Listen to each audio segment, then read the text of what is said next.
ஆன்மீகமும் ஒரு அற்புதமான தொழில் நேயர்களே. தெரியாத விஷயங்களை தெரிந்து கொள்ளலாம் அப்படிங்கிறாப்புல, செல்லாததில் செப்பு நிறைய இருக்குது அப்படிங்கிற ஒரு பழமொழிக்கு ஏற்றாப்புல இந்த ஆரஞ்சு பழத்தோல் உங்களுக்கு எவ்வளோ பயன்பட்டிருக்கும்னு நான் தெரிஞ்சுன்ட்டேன். நேயர்கள் எல்லோரும் புரிஞ்சுட்டுருப்பீங்க. நேயர்களே, புளி, அதாவது ஆரஞ்சு பழத்தோலை பொடியாக கட் பண்ணிவிட்டு புளிக்கரைசலை விட்டு, அதாவது ஒரு 2 ஆரஞ்சு பழந்தோல்னால் இவ்வளோ ஒரு எலுமிச்சம்பழம் அளவு புளிக்கரைசலை நல்லா கரைச்சிக்கோங்க.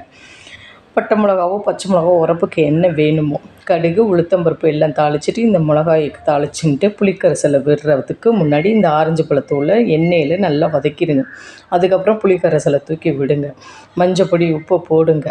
நல்லா கொதி வந்துடும். கொதி வர்றப்ப கொஞ்சோண்டு வெள்ளைக்கட்டி போட்டு இறக்குங்க. இந்த தோலில் அவ்வளோ பிரமாதமான ஒரு உப்புச்சாறு, அதுக்கு பேர் பிரமாதமாக இருக்கும். 1 மாதம் ஆனாலும் கெடாது. இதை செஞ்சு பாருங்கள் நேயர்களே, சூப்பராக இருக்கும்.